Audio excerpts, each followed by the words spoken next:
بسم اللہ الرحمن الرحیم۔ حضرت انس رضی اللہ عنہ فرماتے ہیں کہ عبداللہ ابن سلام رضی اللہ عنہ کو جب رسول اللہ صلی اللہ علیہ وسلم کے مدینہ تشریف لانے کی خبر ملی تو وہ آپ کی خدمت میں آئے اور کہا کہ میں آپ سے 3 چیزوں کے بارے میں پوچھوں گا جنہیں نبی کے سوا اور کوئی نہیں جانتا۔ قیامت کے سب سے پہلی علامت کیا ہے، اور وہ کون سا کھانا ہے جو سب سے پہلے جنتیوں کو کھانے کے لیے دیا جائے گا، اور کس چیز کی وجہ سے بچہ اپنے باپ کے مشابہ ہوتا ہے۔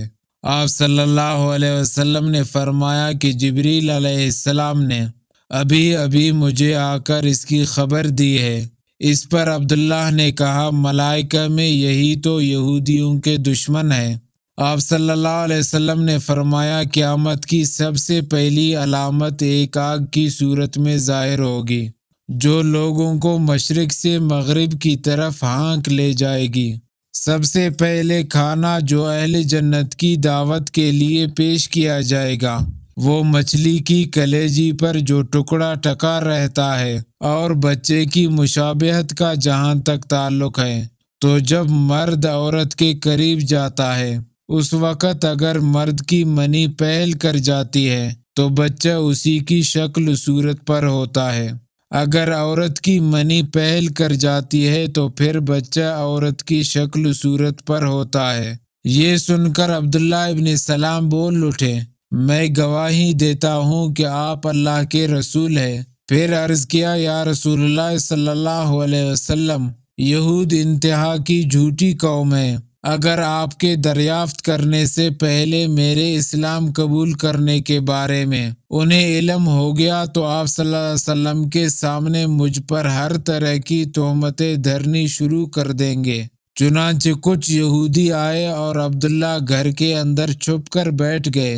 نبی کریم صلی اللہ علیہ وسلم نے ان سے پوچھا، تم لوگوں میں عبداللہ ابن سلام کون صاحب ہے؟ سارے یہودی کہنے لگے، وہ ہم میں سب سے بڑے عالم اور سب سے بڑے عالم کے صاحب زادے ہیں، ہم میں سب سے زیادہ بہتر اور ہم میں سب سے بہتر کے صاحب زادے ہیں۔ آپ صلی اللہ علیہ وسلم نے ان سے فرمایا، اگر عبداللہ مسلمان ہو جائے تو پھر تمہارا کیا خیال ہوگا؟ انہوں نے کہا، اللہ تعالیٰ انہیں اس سے محفوظ رکھے۔ اتنے میں عبداللہ رضی اللہ عنہ باہر تشریف لائے اور کہا، میں گواہی دیتا ہوں کہ اللہ کے سوا اور کوئی معبود نہیں، اور میں گواہی دیتا ہوں کہ محمد اللہ کے سچے رسول ہیں۔ اب وہ سب ان کے متعلق کہنے لگے، ہم میں سب سے بدترین اور سب سے بدترین کا بیٹا ہے، وہی ان کی برائی کرنے لگے۔